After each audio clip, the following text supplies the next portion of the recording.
Thomas Campbell began researching altered states of consciousness with Bob Monroe of the Monroe Institute before the term out-of-body experience had been coined. As a young physicist with an open mind, he launched himself into states of consciousness he had never believed possible, then spent the next 35 years researching the phenomena while working his day job developing missile defense systems. His summation of how we create and experience our own reality took form in a very large book titled My Big Toe, TOE meaning Theory of Everything, which also explains the telling of future events.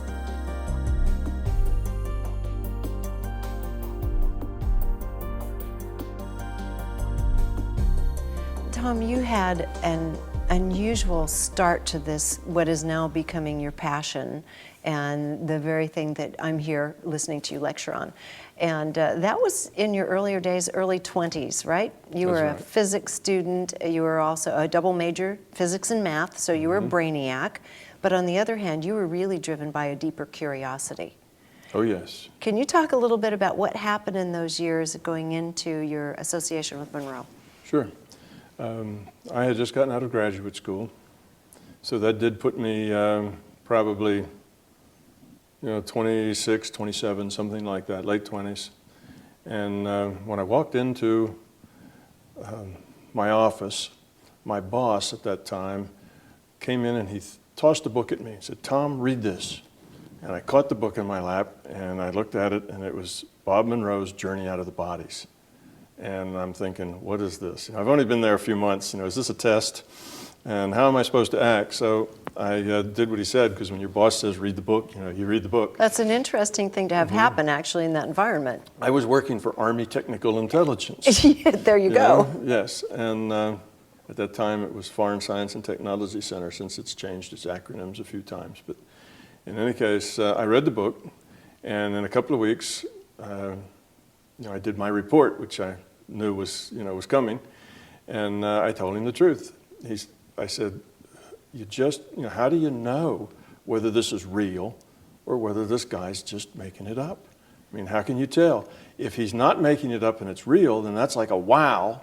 I'm a physicist, and what I do is I'm interested in reality, understanding reality. How does it work? And this is a whole nother phase, a whole nother piece of reality that I don't know anything about.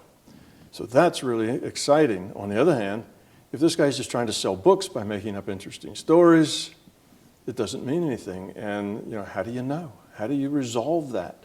So that's where it was until a few months went by, and the boss comes in and says, "Hey, we found out Bob Monroe lives just about 45 minutes out of town." I was in Charlottesville, Virginia at the time.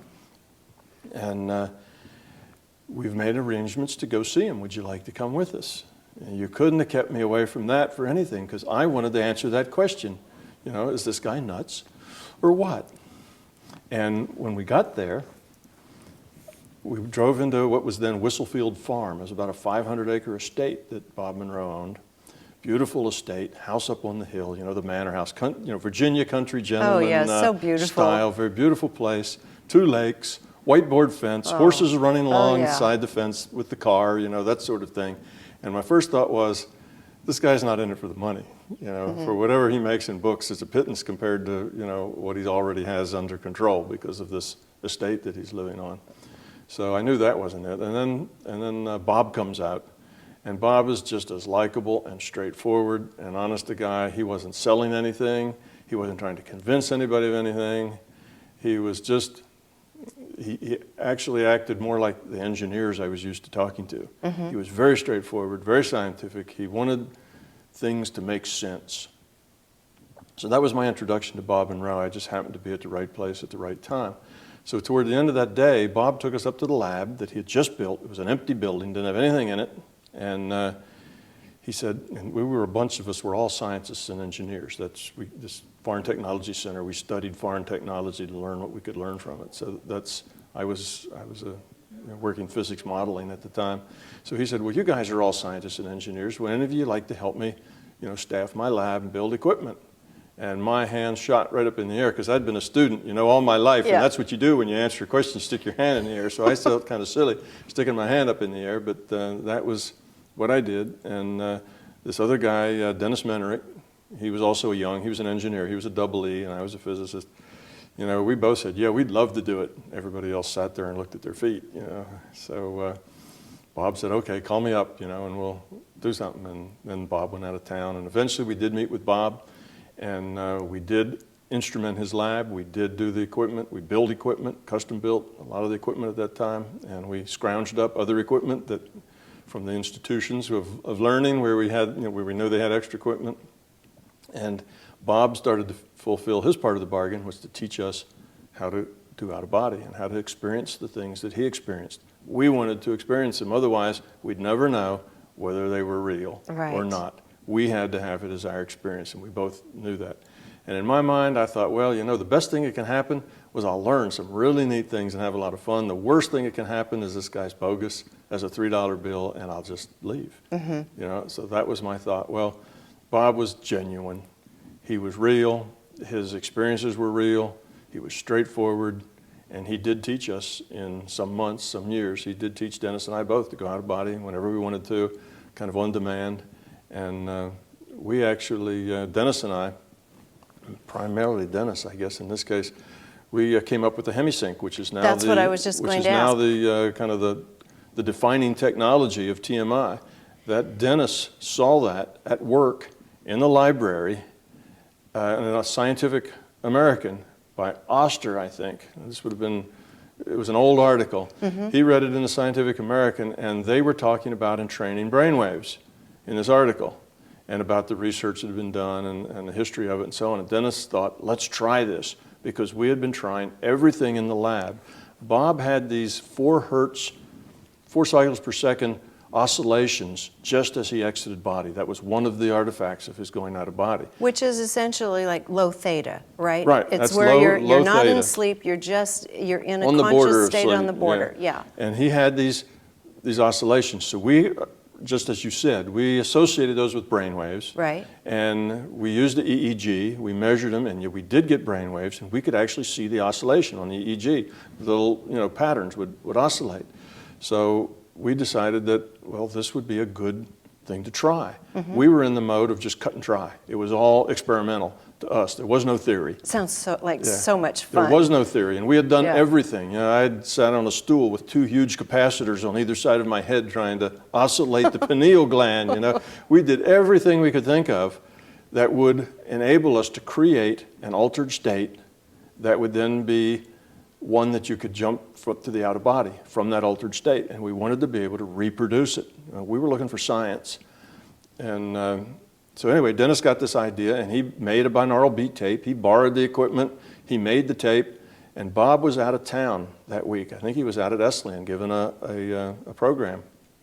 And so Dennis came to the lab, and I came with him, and he put this tape on that he made. And we listened to it, and it was like, wow. That worked. Did it take you there? That was good, yeah. It just was so much better than the sound that Bob had been playing. He had a little sound generator that he was using, but it wasn't as potent. Was it more like white noise in contrast? It was pink noise, and he was trying to modulate that noise at the 4 hertz, so it almost sounded like brushes on a drum. Oh, I see, okay. A little surfy, a little like surf, but a little more like drums, like brushes on a drum. But it was a modulated 4 hertz. You had a 4 hertz beat, which is that's about 4 hertz, and then that would rise and fall, sort of like with a 2 or 3 second, which was a delta. It had a low delta, but it had this 4 hertz riding on it, and it was a very pleasant sound. It was pink noise, but it was relaxing. That was its main function. This was more than relaxing. This binaural beat actually entrained your brain waves. And as we measured it with the EEG, we could see that the brain waves getting into sync. You start and you have some in everything. You have a little bit of theta, but you have more alpha, you have a lot of beta. And all of these energy spectrum are being triggered kind of at the same time. You're spread all over. And then you start playing this binaural beat, and suddenly everything falls away except the theta state, and the theta state grows. So that's what we noticed on the EEG. So then we experimented with it, and Bob came back, and he was excited about it too. And we went through a lot of experiments trying to say, what should the base frequency be? Was it really 4? Was it 3.85? Was it this? And we did experiments for months trying to optimize the effect of what worked best. Should you ramp it slowly, start from the beta and work your way down, and then start this or what. And eventually we came up with what worked best. And Bob then took that. He tried it on all sorts of people. That was the idea. People off the street needed to be able to come to an altered state that took the ordinary person 10 years to learn how to do through meditation, and he wanted to be able to just stimulate that. Well, it worked. People would come in there and they would have these experiences. They would go out of body. Some of them would just fall asleep. Mm-hmm. They would be well rested, walk in his lab, put on headphones and clunk, they were gone. Right. And those were people who really needed sleep. Well, I don't think they needed sleep. I think they really could not process what was going on. Yeah. They got into the larger reality and it just didn't process for them, so they shut it off. Yeah. So they just went to sleep and lost consciousness. They weren't tired because as soon as the tape was over, they'd be awake just like that. If they were asleep, they would have continued to sleep. They were just basically blanking out the experience because they didn't, they weren't successful at dealing with it. But what were you and Dennis doing with it? Well, now what Dennis and I were doing with it is from then on, these binaural beats were added to all the tapes that Bob made, all the sounds that he made. He had his generator, guy who designed the electronics that made his sounds. He put those in it, so that became part of our instrumentation and of the sounds that we were listening.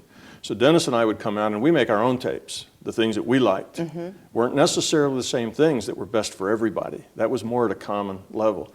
After a while, you don't need the same hand holding. We didn't need the ramp down. That just was a waste of time. You just go right to it. So we didn't necessarily like the same frequencies that were good for us, but not necessarily good for a new person just off the street. So we would play with our own and do that. And we played with different volumes and different intensities and different wave patterns. We did sinusoids, triangle waves, all kinds of things. We continued to do research on it. And meanwhile, it was probably, I think it was 3 times a week, like Monday, Wednesdays, and Fridays, we'd go out to Bob's. Bob would put us in the booths. These were isolation booths. And then he would lead us through the out-of-body thing. And after a while, we didn't need much leading. We'd just go. And then we would report back. He'd have microphones were suspended above our mouths, and we were on water beds in isolation chambers that were acoustically isolated. They were electromagnetically isolated. They had metal walls that were grounded. And we were in these chambers, and he had 3 of them in a row. I'd take the first one. Dennis took the last one, so it was an empty one between us. So he would do that, and then we would go out of body, and he would maybe give us a goal, what it is we should do. Contact someone. And he may have some questions he wanted to ask. And sometimes the questions were, how do we do this better? What frequencies are best? Trying to polish our own techniques. Sometimes we would just have questions of our own and we would report back. But always we were in contact. We would go out of body, we'd interact with non-physical beings, and then we would tell Bob what we saw, what we said, what was going on. You and Dennis you guys would hook up together? We would, wherever you traveled together? We did travel together sometimes, and myself and Nancy Lee did that too. Mm-hmm. But that was different. This was by 2 of us would be there. He would give us the same instructions, but we would interact singly, individually. Okay. We were totally individuals. Yeah. He was getting 2 different viewpoints on it. And I think that's what gave him the idea, because our viewpoints started to converge after we got good at this. They started to converge a lot. And then he had the bright idea, which is what you mentioned, that Dennis and I should go out together. Mm-hmm. And that was an experiment that we repeated a couple of times, and I repeated it with others as well. Nancy Lee, at that time was Nancy Lee Honeycutt, that was Bob's stepdaughter, now married to Joe McMonagle. We also went out and had an adventure together like that. And his instructions to Dennis and I were go up above the lab, meet there in the out-of-body state, and then go on adventure together, but stick together. And we were in these isolation chambers, and so basically we did that, and it probably took close to 2 hours for us in this out-of-body thing, and it was a very eventful one. Saw a lot of things, had a lot of conversations, talked to each other. It wasn't a dull time. And we came back, and we had been doing this now for probably, at this point, 2 years. So it had been a lot in 2 years, what we're talking about is 3 sessions a week with Bob. Sessions lasted from about 6:30 in the evening to about 2 o'clock in the morning. And then we'd go home, at least I did, I'd go home at 2 o'clock in the morning and practice until it's time to get up to go to work. And then I'd go to work. And you know, it's like having 2 jobs. You know, we were working the job with Bob. But you had to have loved, I mean, you were loving every minute. I was loving it. It was fun because we were learning things. Yeah. And of course, in the lab, everything had to be evidential. Bob wasn't interested in giving us neat experiences. He was interested in collecting evidence. He wanted this to be science. That's why he wanted scientists doing it. He didn't want this to be, oh, I had a wonderful experience and I went out and I saw pink elephants dancing, you know, and that's not what he wanted. So he had us doing all sorts of things. He had us reading remote viewing, you know, and then testing whether or not we saw what was right. He had us healing. He had us going places. He had us going into the future and reading newspaper headlines. He had us doing everything we could think of that would be evidential. And by the time we were 2 years in, you know, the probability that what we were getting was random was probably about 1 in 5 million. You know, we were getting things that were clearly paranormal data that you couldn't get by a normal means. You know, well, now, how far in the future, for example, would he have you go to we say generally get a would go like a week. Uh-huh. And we'd read a newspaper headline or something like that from a week in the future, and then we see what the headline said. You know, it was this sort of thing. So he had us going past, future, present, healing, remote viewing, you know, anything that we could think of that then we could collect data on to see whether we were right or not. So over the years, you kind of get a sense of honing that, of what works and what doesn't. You get better at it. And so we had done that, but it was all intellectual. All right, I'm a scientist and I can see that what I've just done, the data I collected, was 1 in a million that I could collect that data by chance. That I could read that 8-digit number off the blackboard by chance, you know. You can do the probability of that. Right. And I knew that it was highly unlikely that it was chance. I knew something was going on, but that's all in your head. That's intellectual. You know it. You believe it, but it's not your knowledge at a deep level. And this thing with Dennis was for me. That was a big point for me.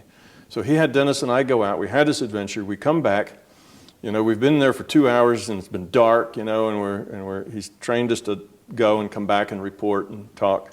So we stumble out into the light, and it's always, you know, the bright lights, and got down to the end of the hall. And you have to know Bob Monroe, but he had a very sardonic and dry wit. So we come there, and he looked at us, and he grinned, and he says, "Do you two really think you were out together?"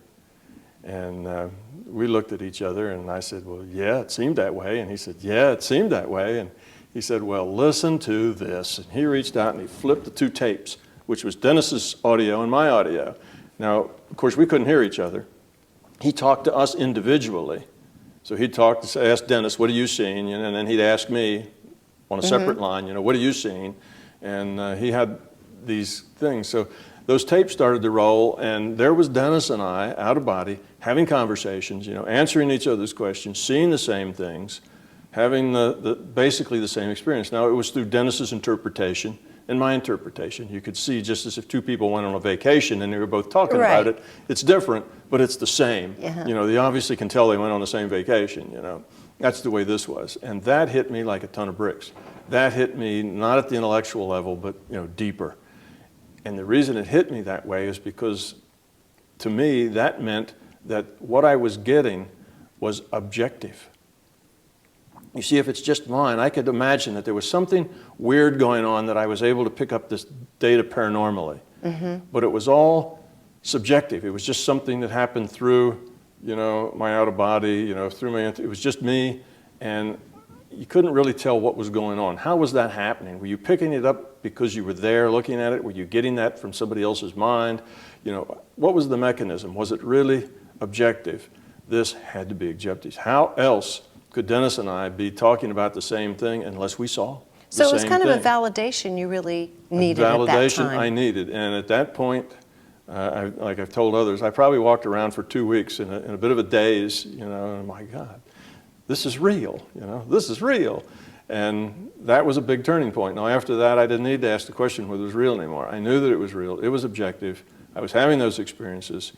Okay, now I had context for the fact that we were doing 1 in a million data collection that was paranormal. I really had a sense of it being real. Now, I'm a physicist, so what I do for, you know, my career is understanding how things work. That's what physics does. You know, how does the world work? What's the reality model that describes this? So that was my passion. That was my aim after that experience, was to figure out what is going on here. What are the rules? How do you go out of body? You know, what does that mean? What are the limitations? So I spent the next 35 years, 40 years exploring, doing research, doing experiments, because you could eliminate some variables, say, well, what does this mean? How far does this go? How can I manipulate this? You know, just like we were talking about earlier today, you find out that you can see auras. I got that early on, where I started seeing energy around people. I realized that I could specify what the colors meant. And then that means that, well, those colors aren't fundamental. You know, that's when you say that's you could your interpretation. Yeah, so when you say you could specify it, you could say, okay, I want to use this color to show me, say, a healthy, right. or a healthy portion of the aura, or the physical or something, and you could choose. Right, or I could have, you know, the way I wanted to, right, the way I wanted to the way I was interpreting the aura, I could choose what it meant. Yeah. So I had read, what is it called, Man, Physical, and I don't know, it was a Ledbetter, C.W. Yeah. Ledbetter. I read that. Back in the 80s, I was reading long time ago. Yeah. You know, he published that probably in the late 1800s. I don't know, he was one of the original Theosophists. And Man, Visible and Invisible was the name of that. And I had read that, and I saw his colors, and that's basically the way I saw it, was the way he saw it. But then I learned that that didn't have to be the way it was. You could change that all around. And still be getting accurate data. Get the same data. Yeah. You get exactly the same data. And then I knew that those colors were just metaphors. That was how you interpreted the data. So you do experiments like that. Dennis one day walked up and tossed a picture in front of me. And he said there were like 5 people in the picture. He said one of the people in the picture is a renowned psychic. The others aren't. Which one? And I had been seeing auras then for only maybe 3 or 4 months. So I looked at the thing, and their auras blossomed up around everybody in the picture. And that was another lesson. You know, you learn something, that it doesn't have to do with looking at a person and seeing their aura. It has to do with your mind. The person isn't that important. You can have a metaphor for the person, well, it's the picture, and you can still see the same aura and get the same information. So I looked at them, and there was this one person who had this big, well-developed, bright aura, and the rest of them didn't. So I said, that one. He said, you're right, you know. Mm-hmm. And I didn't know, actually, that he knew. I thought he just wanted me to tell him which one it was, but he knew the answer, and it was a test he wanted to see. So it really was programmed by your intention to connect with the data in the photo. Exactly. Yeah. The data is out there, yeah. So you can connect with that data, and then that was another big aha. You know, it's not something that goes around with the person. It's just data, and you can connect to it, and you can get the data to present itself in whatever format you want. So as I experimented with these things and you know, learned more and more about how it worked and what didn't work, I realized that basically everything was interpretation. That reality is personal. It's not objective. You interpret it based on what's inside of you, your experience. That's how you interpret it. And if to you bright red zigzaggy things indicate fear or anger, then that's a good interpretation for anger, say. Dark colors, you know, we have this, you know, these general ideas about things. You know, the cowboys in the white hats are the good guys, and the black hats are the bad guys. So the stuff that's bad or evil or not good, well, we make it dark. The stuff that's good and wonderful and lovely, we make that light. That's just kind of natural. But then I found out that you didn't have to do that. You could do it just the opposite if you wanted. You could work on your healing and make all the good stuff black.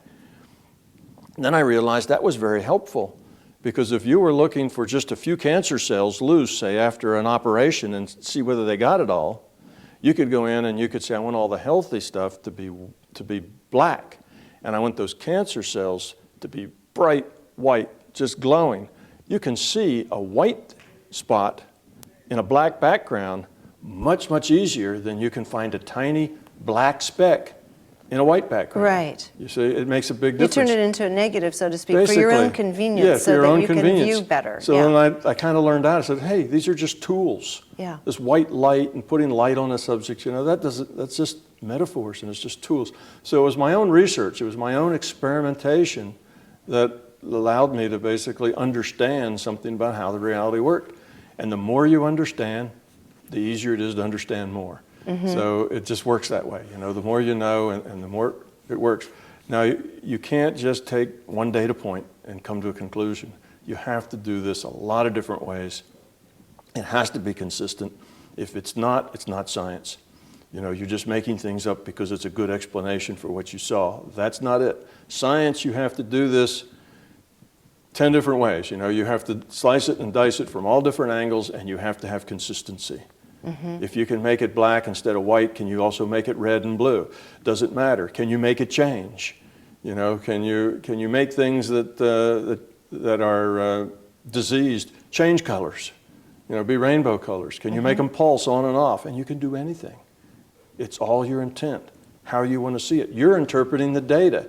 It's how you want to interpret that data. So our reality is personal. It's how we interpret the data, what we make of it.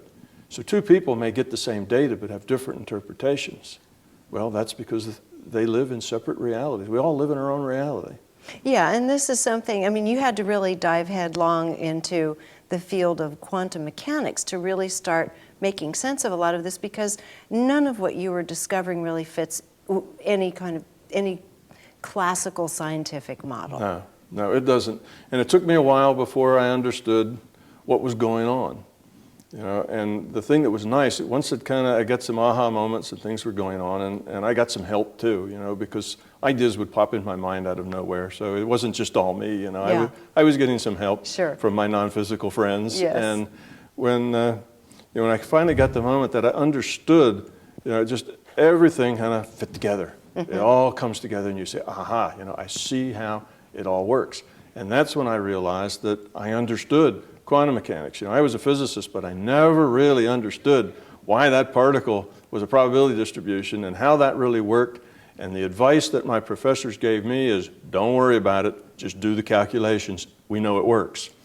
I didn't like that. No. That didn't suit well with me. Not good for inquiring minds. No, not good, but it's, so I worried over things like that, and eventually I realized that the whole reality system, not just tiny things like quantum mechanics talks about the very, very small, but the whole reality system works in one consistent way, and that you could explain quantum mechanics on this larger understanding of reality. And you could explain relativity from this larger understanding of reality. Relativity comes from c, the speed of light being constant, and you can explain that as basically the design criteria for the virtual reality that we're in. And then that makes sense. Well, okay, to have the reality we have, the way it works with our rule set, to be able to have differential calculus and smooth functions and the rest of it, you need an isotropic homogeneous space. In order to do that, c has to be constant because this is a virtual reality. So the specification of how much data and how much throughput defines the constant. And that's all it is. It's just a design spec on the virtual reality. And, voila, there it is. So then the two big issues in physics for the last 60 years is, how do you describe quantum mechanics and relativity under just one overarching understanding, one set of principles that explains both of those? Well, that was what Einstein was trying to do with his unified field theory. Suddenly they just fell out. And I could see where they were both coming from the same, it's not like you had a separate explanation for both. One explanation and they both fall out. Well, now that's good physics, So then you kind of get the idea, well, if this thing explains physics and it explains metaphysics, maybe it's got something going for it, And this is my big toe. This is my big theory toe. of everything, toe. Yeah, of course, toe, theory of everything is a term of physics. Yes. Einstein was the first really scientific toe, theory of everything, and that was unified field theory, and that didn't work out for him.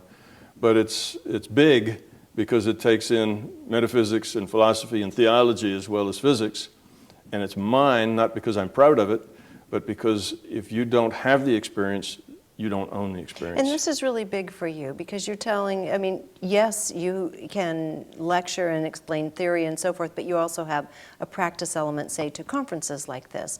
But you're also saying at the same time, there is no guru or anyone else who can shift your consciousness. This is still a practice that's very much your own.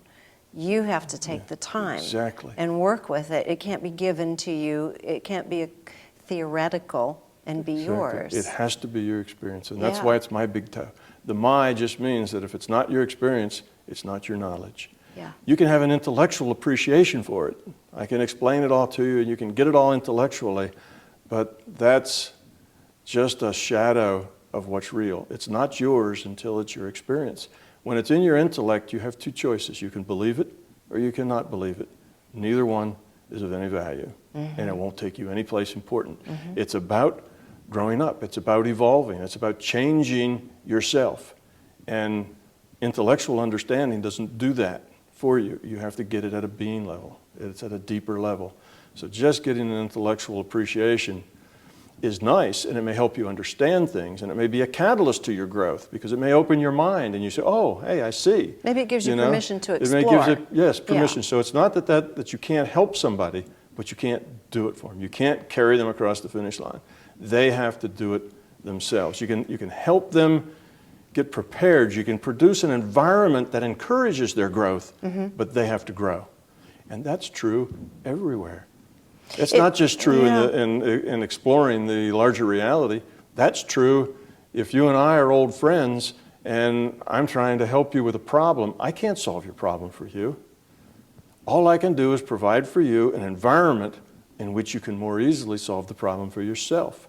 And that's fundamentally true all over. You know, you can't tell anybody anything really as far as what they ought to do or how they ought to do it or what reality's like.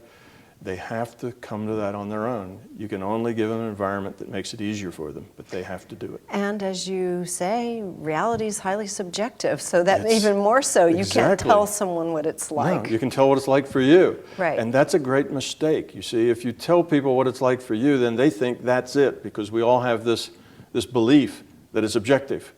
Okay? And Bob did this, you know, Bob's books were wonderful because he opened thousands of minds to a larger reality. But he also convinced thousands of minds that this is the way that larger reality was. This is the way it was for Bob. This was Bob's interpretation. But most people think that's the objective reality and that's the way it is. And somewhere up there, there's this park and there's this and all the things that Bob talked about.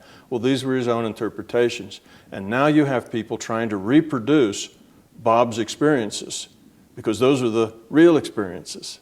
You see, and that's unfortunate because they shouldn't be trying to reproduce Bob's experiences. They should be having their own experiences, their own interpretations. But just having the experience is not that significant. You know, if having the experience was significant, then drugs would help you evolve. They can help you have an experience, but drugs are harmful to your evolution. So it's not the experience, it's understanding the experience. It's growing from the experience. It's being able to use that experience to get a bigger picture of reality and to understand what you are, who you are, and what you should be doing. If that experience doesn't do that for you, it's just an experience. Why bother? It's just not that important. And people have to have their own experience. So when you I have lots of people say, well, Tom, what's it like? You know, to give me tell me some of the things you've seen and some of the things you've done and so on. And they want stories. I don't tell stories because it actually is not helpful to those people. It entertains them, it excites them, it may give them enthusiasm, but it also gives them a belief, locks them into that's the way it is, makes it harder for them to do it themselves. So in a way, I'm actually hurting their ability to grow by setting up another belief system in their mind that now they have to overcome.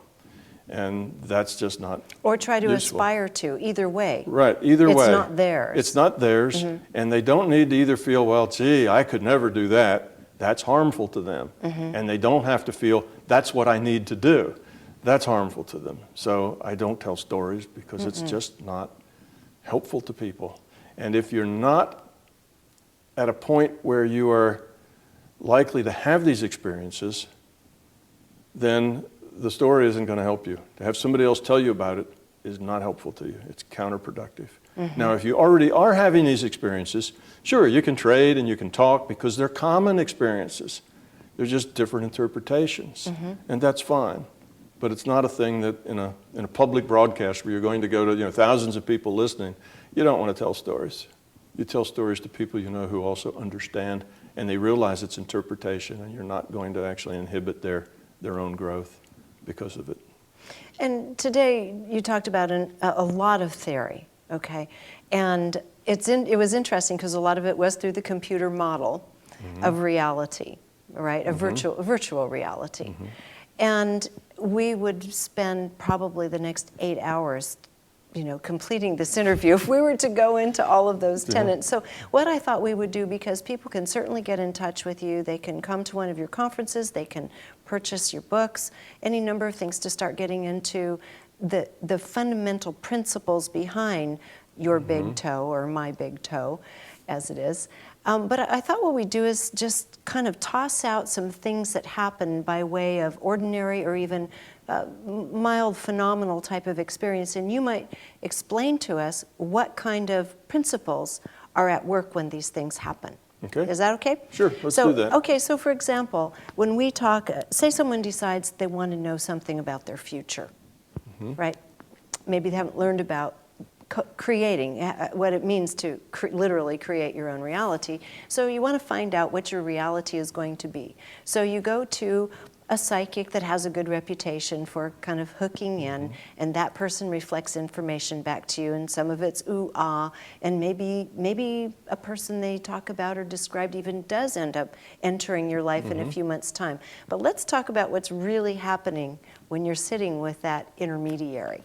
Okay, well, what's really going on there is that, well, we're assuming that this psychic that's doing it is a bona fide psychic doing it. Let's say they're good at what they do. Can actually do this, and what you have is that the person connects to what I call the probable future database, and that is part of how the larger system works. If you understand how consciousness works, that consciousness is just information, then information stored is a database, okay? And one of the databases that is in the consciousness system is the probable future database, and that's all the things that we might do and the probability that we might do them, okay? And this reality, of course, is a shared, it's a multiplayer game. We have a lot of us in it, and we interact. So it's the probability of those interactions, what we might do, what we might say, how we might do it, how we might take it, how we would interpret it, all the things that are possible then are kind of worked out in probability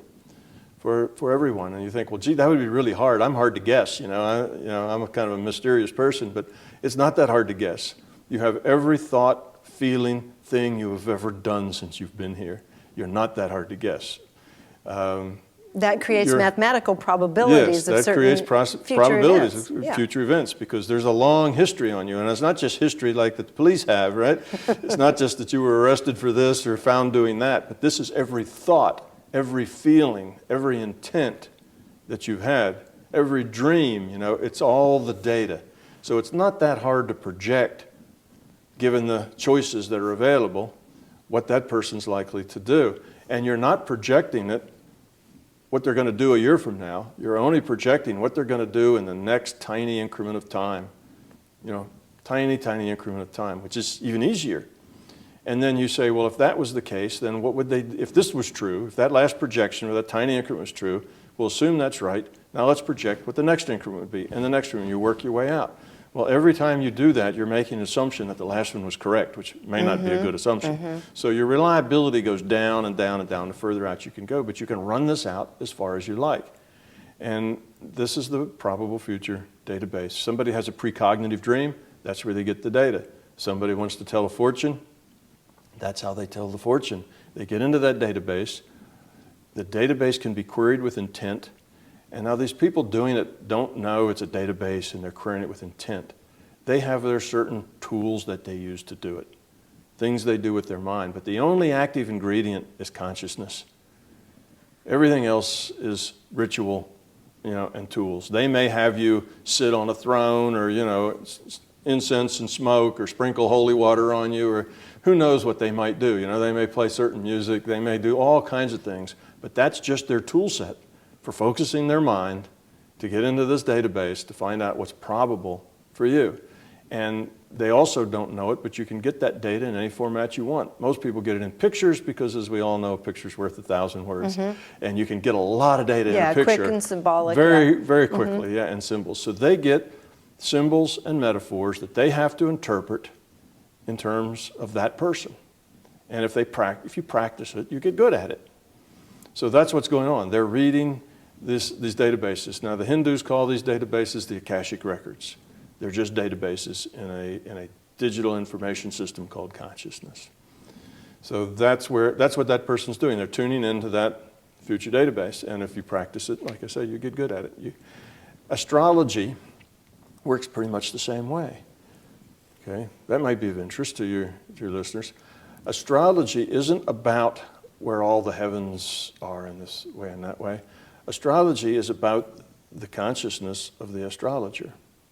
If astrology was nothing more than placement of heavenly bodies and then interpreting what they say that means in the book, computers would be much better astrologers than people, because computers could compute all of those angles and exactly where they were to 50 decimal places and be super accurate, more than a person could ever be. Right.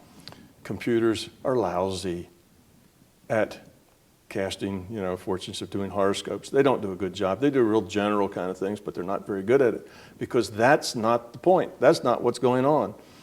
All of the signs and the times and the rest of it, there's a lot of interpretation in there. And in interpretation, there's uncertainty. You can interpret it this way or that way. It kind of gives you a general framework, but you have to interpret it. That interpretation is the astrologist's consciousness going to the database, getting the data, which is massaging the interpretation to make sense. So it's their version of throwing the bones. Yes. It's a tool. It's a tool. And people use all kinds of tools. Throwing the bones is a tool. Reading the tea leaves is a tool. The crystal ball. All of these things are things that have a lot of uncertainty. You look at the tea leaves and all this stuff is there and is swirling around. You can make up a whole lot of things out of that. It's like the Rorschach test. You can look at it and see all sorts of things. But what you see, if you're good at it, is the imagery that you're getting out of the future probable database. That's what you interpret it to be. You can interpret the Rorschach Inkblot to be almost anything. Same with the tea leaves. Same with the planets and the alignments and all that. They can be interpreted lots of different ways. The active ingredient is consciousness. There are people I know who have a pendulum, and the way they consult with their guides is they hold this pendulum, and if it goes around this way, it's a yes. If it goes around that way, it's a no. Okay, well, they hold it. Well, the tiny little motions that will make something turn like that are really uncontrollable.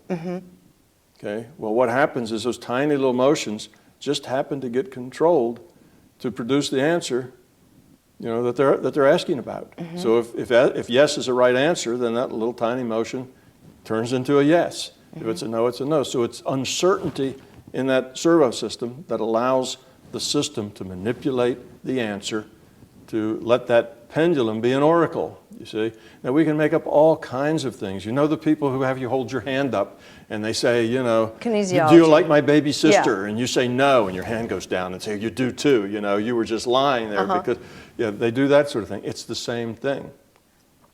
It's the conscious intent, and they're using very weak muscles that aren't used to strength, and because it's very subtle about those muscles, the system can make that, like the pendulum, like the bones. And they can all be extremely effective. Yes, they can all be extremely effective, but it depends on the person doing it. It's that conscious intent.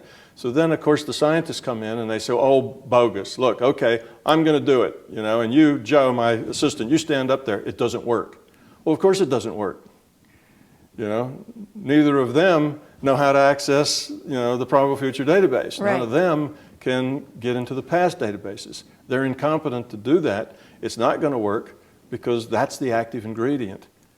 But people think the tools are really what matters. It's not the tools. It's not objective. It's consciousness is the active ingredient. So no, you can't Your get a conscious computer. intent. Yeah, you can't get a computer Yeah. to give you a good horoscope. Yeah. It's not the tools. So then you say, well, then horoscopes don't mean anything because look, you told me what each one of these things mean. I did it. I did the calculation. It wasn't right. Well, it's not going to be right. That's not how it works. It's consciousness is the ingredient that makes all those things work. Let's talk about something you brought up twice now. You talked about you got a little help from your non-physical friends. And when you were a little kid, you used to have a fair amount of contact with non-physical friends. But earlier in the lecture, you were talking about it may not, our guides, the beings that we feel and refer to in our own minds and develop our own perceived relationships with. Maybe I didn't understand what you're saying. You mentioned that it's not as though these guides are sitting around waiting for an impulse from us or a request because they'd be bored out of their gourd if that was the sole objective, was to hang around and wait for a person to request something. You said it's something more that's born out of the need in the moment. Can you explain that? Yes. Our guides, this is just the word guides, that's kind of a new age word, I right? like that word though. What it is, it's our interface. It's our personal interface with the larger consciousness system. That's how the larger consciousness system communicates with us, interfaces with us. Now, it might not be guides. It might be your intuition. Some people have very strong intuitions that kind of tells them what to do and what not to do, whether to turn right or turn left. And those that personalize that call it guides. So guides is a metaphor. It's not a being, like I say, sitting there, watching everything, just waiting for you to ask him a question, to come at your beck and call. It's the larger consciousness system interfacing with you. If you have a need, if you ask the question, if you communicate with that guide, the larger conscious system will communicate with you. And it will use a constant interface. The interface isn't going to change all the time. That would be confusing. So you get to know these guides. You get they have personalities, they have senses of humor, some of them are very specific, yeah. Yeah, they're like individuals, but that you have an individual interface. And that is your interface then with the larger system. Sometimes you have 2 guides. Sometimes you have 3 guides, It's this sort of thing. And you get this relationship built up, but that's your relationship with the larger consciousness system. You just make a metaphor in your mind that that's a guide because you can't conceive of it being any other thing than another person. See, that's your model. That's your belief system. If it's somebody I'm talking to that's talking with me and I'm having a conversation, then it's a person. If it's a person, it's a separate person from me. So it's like, me and this person, there were 2 individuals, we're having this talk. I ask questions, he helps me out, whatever. We turn that into another individual, sort of like us, but knows more.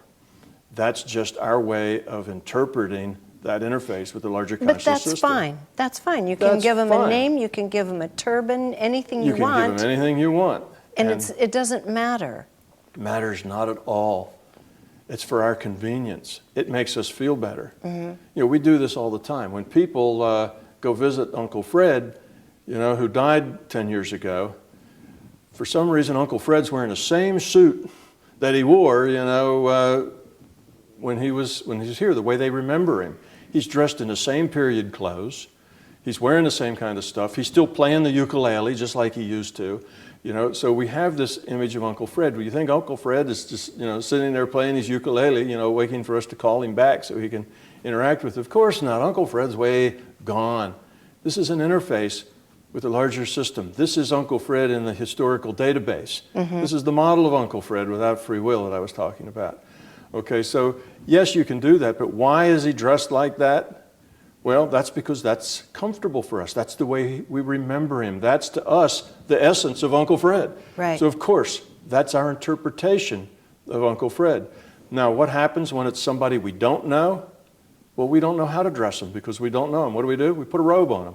Yeah. All these people wear robes because a robe is a fashion that never goes out, right? Everybody wears robes, and if we don't really want to the detail of what they look like, then they have a hood over their robe, and we really can't see their face because if we saw their face, then that would set up a whole bunch of another inquiry for us. Who was it and why?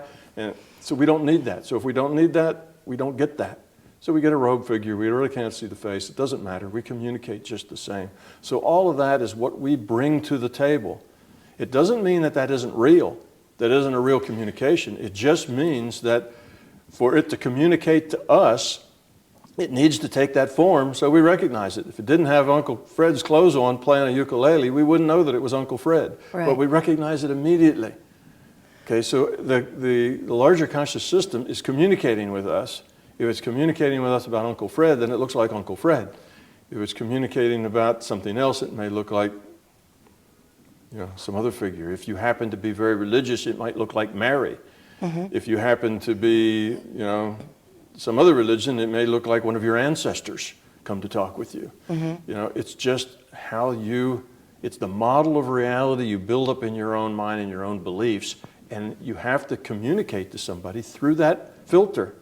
Otherwise, they won't get it. They won't understand. So the larger consciousness systems communicates with you in a way that makes sense to you. So your guides just form up out of the consciousness system and communicate with you, but it's a constant, consistent interface. It's your personal interface. Well, let's talk about something that might be beyond just personal, and where there's a shared perception that's happening from, as you say, a historical bit in a database. And I'll give an example.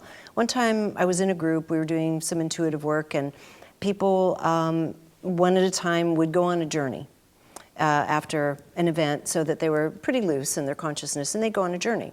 And sometimes I'd tag along with them, just for kicks, and be exactly where they were, with who they were with, seeing exactly what they were seeing. So in this kind of experience, what's happening? Because it was good only in that it was a validation for some people that may not have believed it. That's very much like Dennis and I taking the out-of-body trip together. It's the same sort of thing. So you're going to a historical artifact together. So it doesn't have to be, and the only reason I bring it up is because it's been, as you say, suspended or conjured in a way to have a familiarity. It's just that another person can go along, or multiple people can go along and experience that same artifact. They can, and what they're doing is they are sharing the experience. Yes. Okay, we are consciousness. Consciousness is all netted. We communicate all the time. We can kind of link and share our consciousness. Another aspect of shared consciousness, and we share consciousness, we can do things together. We can like have a single shared experience. You can stand behind somebody at a lunch counter and taste what they're eating. You can just taste the pickle they're chewing, and you can get into their reality like that. It's data. And if you understand how, you can access that data. So you can share another person's experience. You can look through their eyes. You can feel their feelings, see what they're seeing, and be a part of that experience. If you take that to a little wider thing, you're talking about group consciousness. Now, group consciousness is basically, I use math terms, but it's a vector sum of all the consciousness that are in the group. If the group has a very low intent, then we call that mob consciousness, right? And we know that it degenerates to the very lowest common denominator in a mob, and there's a lot of people in that mob acting worse than they would ever act by themselves. Well, that group consciousness descends to the lowest common denominator among all those consciousnesses, the vector sum there. The same thing happens on the other side. You have a lot of people together who are growing, loving, caring, and supportive of each other. They pull each other up. Just like in the mob, they drag each other down. They pull each other up. That's a group consciousness effect.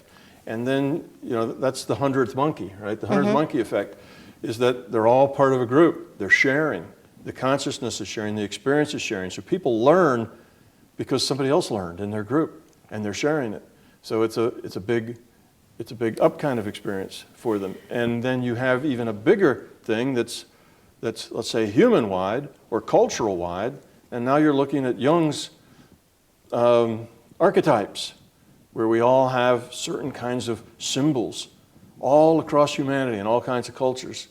We all have these symbols, and those are kind of group mind at the species level. So you have all of this going on, but the fundamental unit is an individual. And you can share or you can not share. It depends on your intent. You have to intentionally share. If you don't want to share, you can turn that off just like turning off a radio, and you're not a part of it. Okay, I have another one for you then. Okay. This is another personal one that Scott and I have talked about, and my son and I have certainly talked about a lot because it involves him. My son, almost since his birth, who is now 27 years old, we seem to be experiencing, it's our own version, like you and Dennis, but virtually the same reality throughout our whole lives. And we don't, it's not contrived, we'll find out afterward, but it can be as bizarre as he'll dislocate his shoulder and I'll sprain my ankle the same day. Or we both got a speeding ticket in different cities the same morning, ended up in the same speeding school class. That the instructor didn't think that was very responsible of me. But it can be everything from down to the thoughts we're having. We'll happen to talk, maybe we haven't talked in a week or so, and you know, I've been thinking about this, and the other one will have been literally contemplating the exact same thing. But it's like that almost every day of our lives. Yeah, what's absolutely. happening there? You're sharing. Your consciousness and his consciousness are sharing a lot of data and a lot of experience. You're very close. You know, we can use another analogy. People overwork this frequency analogy. You know, you say like you're tuned. Yes, you that's know, what I feel is it's a tuning frequency fork, thing. Yeah. Of course, frequency is just a metaphor. You know, Yeah. it doesn't have anything to do with frequency. Frequency is a physical matter thing. Is it better to say a resonance? Yeah, Just kind you of could a say resonance? a resonance is Yeah, better. yeah. So you have this closeness that resonates in his mind. His intent touches you all the time. He has an intent that kind of captures you and holds you in the back of his mind. So you're there. You do the same thing to him. Even though it's totally unconscious. Even though it's unconscious. You and he are close enough that he's a part of you and you're a part of him all the time. Yeah. We're netted. We communicate all the time.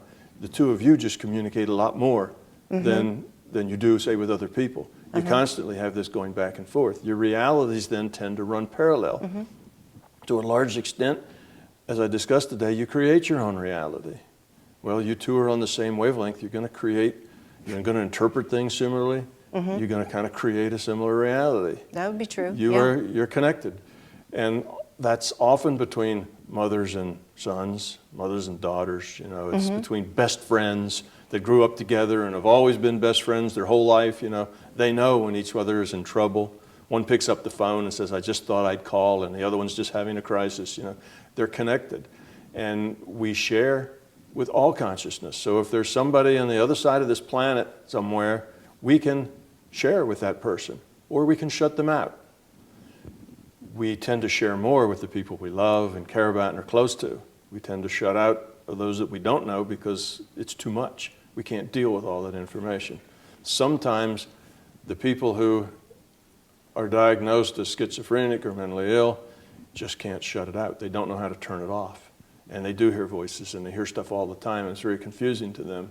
And of course the diagnosis is they're crazy. But basically they are hearing real voices. Absolutely. They just can't, they don't have the filter to filter it out, and the rest of us filter it out naturally. Eventually, once you understand reality, you can filter it out selectively. You can kind of turn it on, turn it off as you want.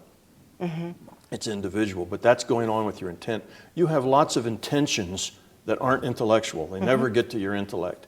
You have a lot of intentions, things that you feel, things that you want, things that you're interested in. They're all, you know, are part of your consciousness, and all of those things are resonating with wherever they happen to go, you know, wherever they happen to be, wherever your intention sends them. Well, the ones between you and your boy are just more constant and a stronger focus, because you both stay focused on each other. Yeah, it's interesting, and sometimes we just laugh. I can't believe you just said that. I just bought a new pair of shoes this morning too, you know, or whatever. Well, let's talk about larger realities and predictive, I guess you'd say tools. Have you ever heard of Cliff High?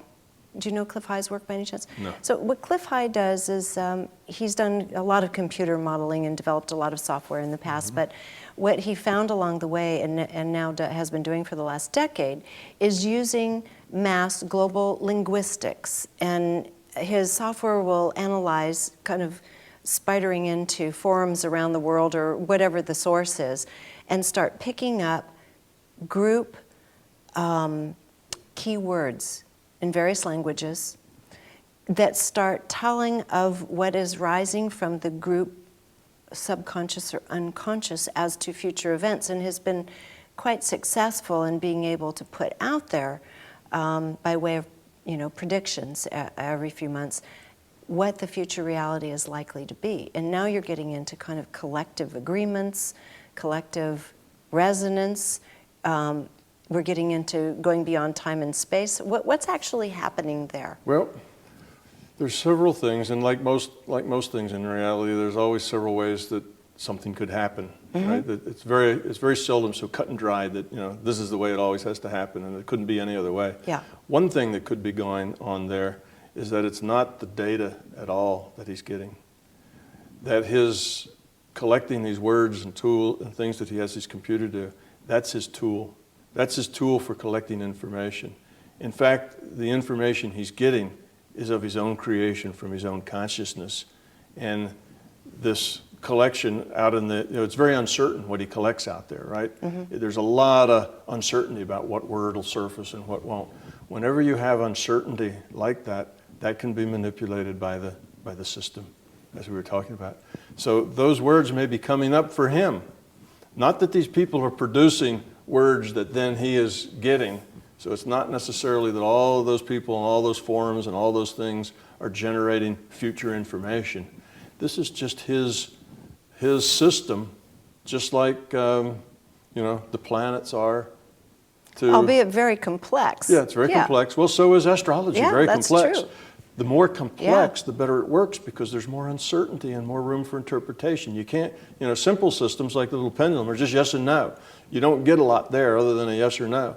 You have a complex system with a lot of uncertainty, a lot of room for interpretation, and that can be manipulated to tell you things. So he has an intent on the future, what's going to happen in the future, what's going to happen next week or next month, or what's going to happen with this event. That intention connects then with the probable future database. Now, his tool for receiving that isn't a picture, isn't a spoken word, isn't a pendulum swinging, isn't the stars and stuff. His thing is gathering all this data from all these sources, whatever. So my guess is that all that data from all those sources are irrelevant. It's in his mind. If you had somebody else set up just take somebody, some random person, and here's a program, go take this program and find out what's going to happen next week by surfing the net on all the forums and see what keywords come up, it wouldn't work. Interesting. It doesn't work because the one active ingredient isn't there, which is this guy's mind. You see, it's the same way. The computer makes a lousy astrologer because what the active ingredient is the astrologer's mind. So you're saying by virtue of the model of our virtual reality, it has to be so that it always has to come, no matter what the system is, no matter how accurate we may be using our tool, that ultimately it's still being perceived through our consciousness. Yeah. And that is the end of each story, no matter whose story. The only active ingredient is consciousness. Everything else is metaphor and tools. Okay? We are consciousness. That's what we are. We are not, a human. We're not a physical body imagining that we have consciousness. That's kind of, the materialists, reductionists. That's their point. We are a consciousness imagining that we have a physical body. So we are fundamentally consciousness. This is all just virtual, this physical stuff. So we're consciousness, you're conscious, I'm conscious, this guy's conscious. We're all consciousness, and as consciousness, we are fundamentally communicating with each other. And as we work in these databases, which is our right to work in, because this is consciousness, that's where the data is, and we're part of that system. We gather this data, we need to have a tool to do that because we have beliefs. And if we don't have tools to do it, then we're lost. If I don't have the pendulum, I can't tell whether the answer is yes or no. Yeah. You see? Now, we have to have our interface. Some people's tool is just their intuition. They get the answer, yes or no. Some people hear it. Some people have to swing pendulums. Some people, have to do stars and things. Other people use Ouija boards. You have all kinds of things that you can do. They're all tools, and they let you focus your intent and collect the data. So that would be my guess, why he gets that. See, otherwise, we get wrapped up around this thing. How could that be? How could all these things bubble up out of whatever and make sense, and we get lost in it because we believe that we live in an objective reality.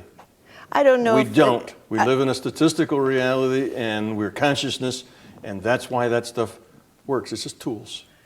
Well, I don't know how Clifford would feel about hearing that information, because Right. it certainly is, it's very empowering on one level to say, and I know he has a dear friend who has a lot of mystical qualities himself, who has suggested he's way more powerful than he gives himself credit for, but we'll just leave it at that, however Clifford wants to respond. Well, you know, people make their tools sacred.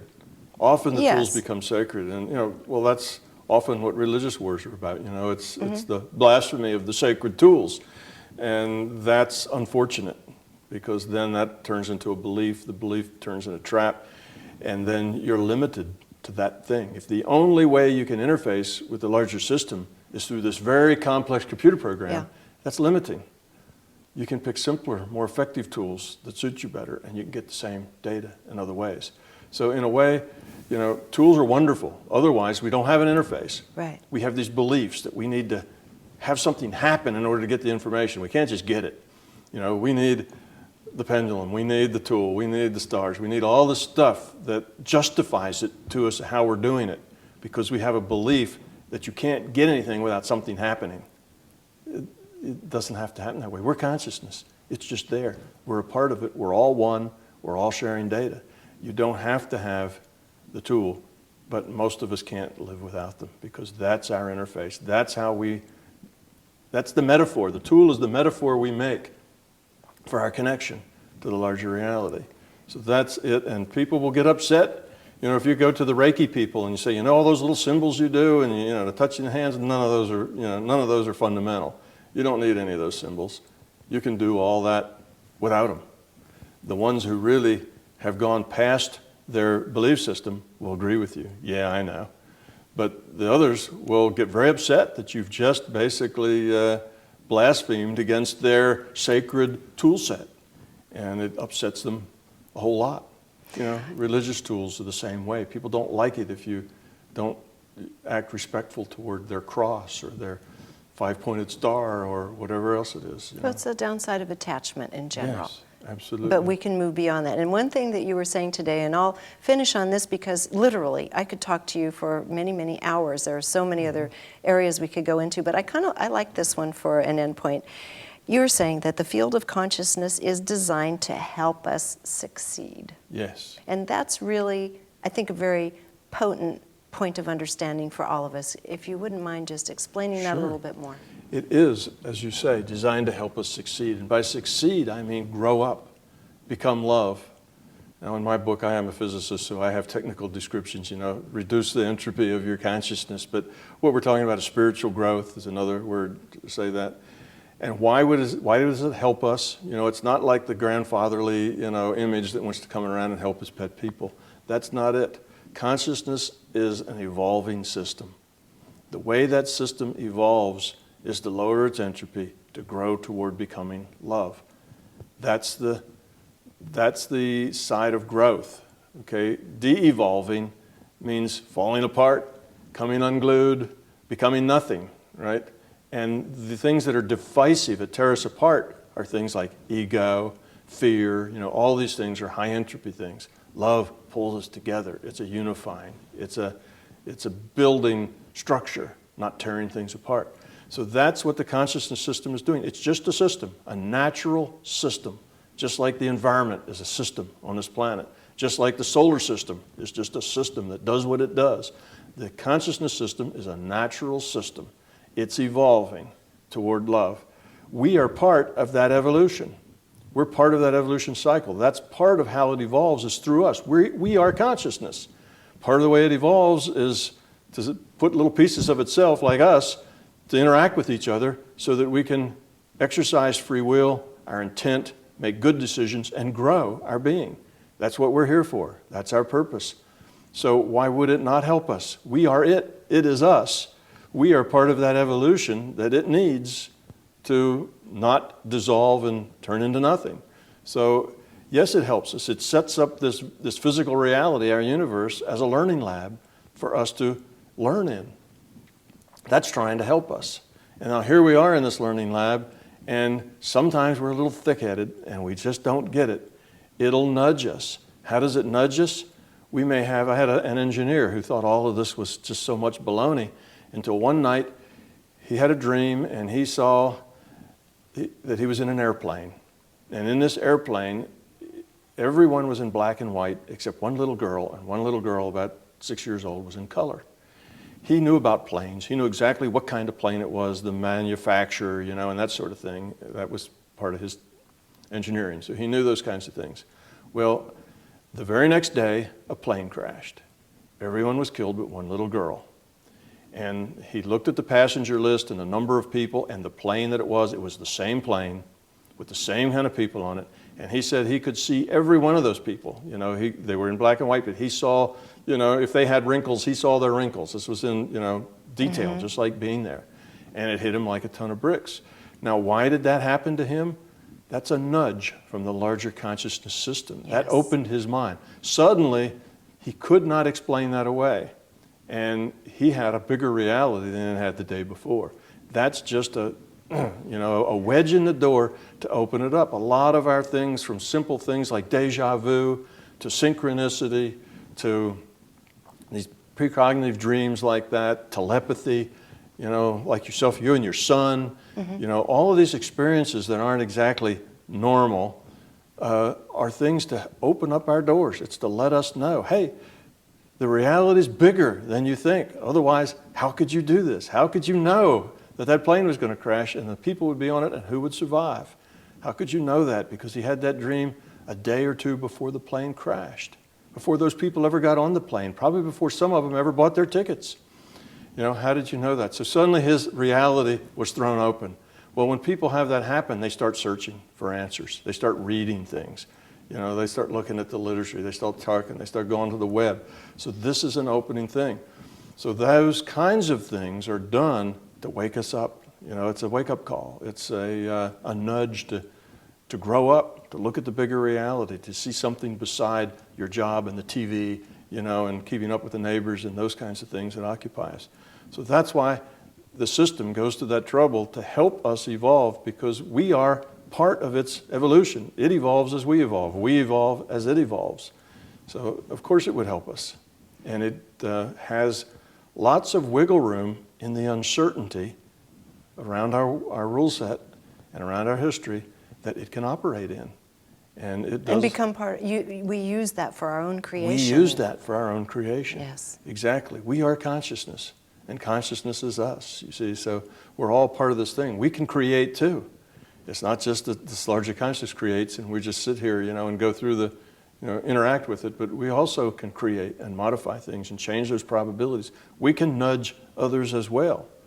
It's just a matter of understanding how it all works and then learning how to access it, how to control it, and how to use it. Well, I think that pretty much says it all. Anything, it doesn't say it all, as I said. There's a lot more. So anybody wanting to know more about it can go to your site and take a look at some of the conferences you have coming up, and also purchase some of the books, start going on their own. And I really appreciate, you've been lecturing all day. I really appreciate you taking the time after all of that to speak with us. It's been a long day for you. You're very welcome. My pleasure. Thank you. To explore Tom's work further, you can attend one of his workshops on remote viewing or pick up a copy of My Big Toe, all of which you can connect with at mybigtoe.com. Each word has a hyphen between it, my-big-toe. If this kind of information is powerful for you, you might also enjoy our interviews with Amit Goswami and Dean Radin. Until next time, thanks for watching CMN.